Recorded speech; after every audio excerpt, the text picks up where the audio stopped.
கவனிய, கர்த்தர் ஜனங்களுக்கு எகிப்தியர் கண்களில் தயவு கிடைக்கும்படி செய்ததினால், எகிப்தியருடைய கண்களிலே கர்த்தர் தயவு கிடைக்கும்படி செய்தாராம். கேட்டதை என்ன நடந்தது? அதனால கேட்டதை அவர்களுக்கு கொடுத்தார்கள். இவ்விதமாய் அவர்கள் எகிப்தியரை கொள்ளையிட்டார்கள்.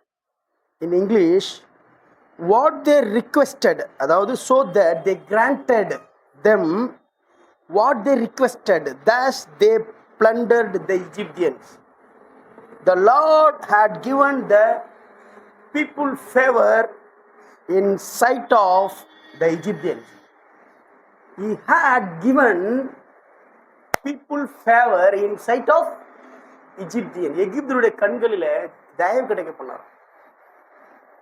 அதாவது கடவுளுடைய தயவு என்று சொன்னா என்ன அப்படின்னா, எங்கெங்கெல்லாம் கடவுளுடைய தயவு, அதாவது கர்த்தருடைய தயவு அப்படின்னு சொல்லிட்டு வருதோ, நம்ம புரிஞ்சு கொள்ளக்கூடிய ஒரு காரியம், கிருபை மட்டும் கிடையாது.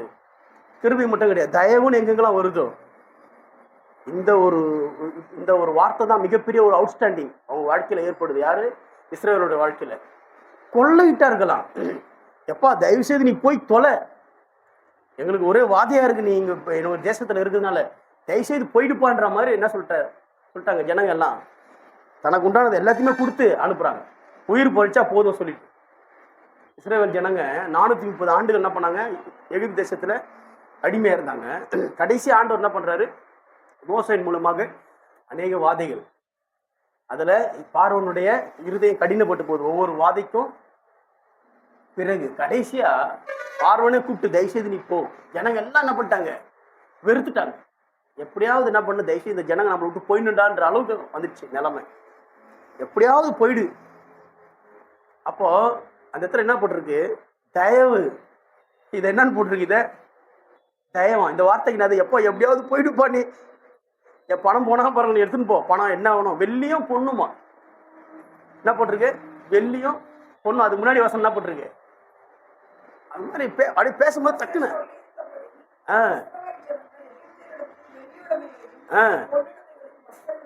வெள்ளி உடைமையும் பொண்ணு உடைமைகளையும் வஸ்திரங்களும் கேட்டார்கள். தே asked gold and silver, likewise they received. அப்போ அந்த இடத்துல கடவுள் தயவு பண்ணாருன்னா, அந்த இடத்துல என்ன பண்ணிருக்காரு ஆண்டவர்? கடவுள் தயவுன்னு சாதாரணமா போட்டிருக்கு. அந்த தயவு தான் மிகப்பெரிய ஒரு ஃபேவர் தான் மிகப்பெரிய காரியத்தை கொண்டு வந்து. அது தயவுன்னா என்ன அப்படின்னா, ஃபேவர்னா என்ன அப்படின்னா இயேசு. அல்லேலூயா. எப்பப்பெல்லாம் கிருபைன்னு வருதோ, எப்பப்பெல்லாம் தயவுன்னு வருதோ, அங்கெல்லாம் இயேசு போட்டுக்கலாம். அதுக்குதான் நம்முடைய பாடல் வரியில எல்லாத்தையுமே நான் இயேசு சேர்த்திருக்கிறேன். ஆதியிலே வார்த்தை இருந்தது, அந்த வார்த்தை தேவனிடத்தில் இருந்தது, அது ஆமென். அவ்வளவுதான். இயேசு உண்டானதொன்றும் அவரே அல்லாமல் உண்டாகவில்லை. Nothing is created in this world without Jesus Christ, because by word alone everything we see in this world is created by God. Word means Jesus.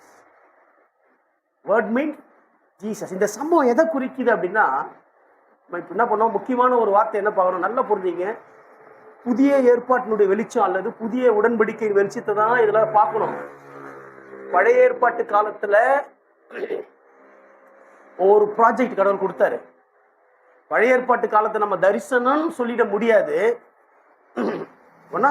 தரிசனம்ன்றது எப்படி சொல்லலாம்னா, தரிசனத்தை நோக்கின ஒரு ப்ராஜெக்ட் சொல்லிக்கலாம், இல்ல தரிசனத்தை நோக்கின ஒரு குட்டி தரிசனம் அப்படிதான் சொல்ல முடியுமே தவிர, பழைய ஏற்பாட்டு காலத்துக்கு அது மெயின் தரிசனம் கிடையாது. ஏன் சொன்னா, ஒவ்வொருத்தருக்கும் ஒரு ப்ராஜெக்ட் கொடுக்கப்பட்டிருக்கு. ஆபிரகாமுக்கு ஒரு ப்ராஜெக்ட், ஈசாக்குக்கு ஒரு ப்ராஜெக்ட், யாக்கோபுக்கு ப்ராஜெக்ட். இவங்க மூணு பேருக்கும் ஒரே ப்ராஜெக்டே வேற ஆங்கிள் பிரிச்சு கொடுத்துருப்பாரு. புரியுதா? ஒண்ணுதான், ஒரே ப்ராஜெக்ட் தான், அது வேற ஆங்கிள்.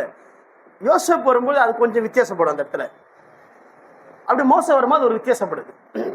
அப்போ இவங்களுக்கு தரிசனத்தை நோக்கின ஒரு ப்ராஜெக்ட் கொடுக்கப்பட்டது. அதாவது ஒரு தரிசனம் வச்சுக்கணும். அதனால இதை நம்ம பிரைமரி எடுத்துக்க முடியாது. இதை எடுத்துக்கலாம்னா பரவாயில்ல. ஏன் இதை பத்தி நம்ம பேசுறோம், பழைய ஏற்பாட்டை பத்தி ஏன் பேசுறோம் அப்படின்னா, what is the reality of vision? We should understand, we should realize What is the reality of vision? And we must enjoy the reality of vision. If you fulfill alone, you can enjoy. You should understand what is the reality of vision. Then only you can enjoy the vision which is given for you and me. Hallelujah. இதான் ரகசியம், வேற எதுவுமே கிடையாது. இதான் ரகசியம். அந்த தரிசனத்தை நம்ம என்ஜாய் பண்ணணும்னு சொன்னா, மனுஷனுடைய என்ஜாய்மெண்ட்டுக்கு தான் கடவுள் என்ன பண்ணாரு? தரிசனத்தை கொடுத்தாரு. அப்போ இந்த தரிசனத்தை நம்ம என்ஜாய் பண்ணோம்னா இதை புரிஞ்சுக்கிற தன்மை என்னன்னு, அதுக்காக தான் பழைய ஏற்பாட்டுல என்ன பண்ண சொல்லி காமிக்கிறேன். அதெல்லாம் பிரைமரி கிடையாது, அதெல்லாம் செகண்டரி தான், பிரைமரி இல்லை. அது தரிசனத்தை நோக்கின, தரிசனத்தை புரிந்து கொள்வதற்கு, தரிசனத்தின் இடத்துல சேர்ப்பதற்குரிய ஒரு பயணத்திற்குரிய ஒரு தரிசனம் அப்படின்னு சொல்ல முடியும். இது ஒரு ப்ராஜெக்ட். அப்போ இந்த ப்ராஜெக்டினுடைய நோக்கம் என்ன, அதாவது நம்ம பார்க்குறோம். மோசைக்கு கொடுக்கப்பட்ட ஒரு ப்ராஜெக்ட், அவனுக்கு கொடுக்கப்பட்ட ஒரு தரிசனத்தை நோக்கின பயணத்திற்குரிய ஒரு தரிசனம். அது என்ன அப்படின்னு சொல்லிட்டு நம்ம பார்த்தோம் அப்படின்னா, தேவனோடு இணைக்கப்படுவது, தேவனுடைய மக்கள். அல்லேலூயா. எல்லாருக்கும் அந்த ப்ராஜெக்ட் தான். இது ரொம்ப நல்லா வெளிச்சமா தெரியும். ஆபிரகாம் காலத்திலேயே பார்த்தீங்கன்னா அது எப்படி இருக்குன்னா, அந்த அளவுக்கு ஒரு வெளிச்சமா தெரியாது. மோசே காலத்துல தான் நல்லா வெளிச்சமா தெரியுது நமக்கு.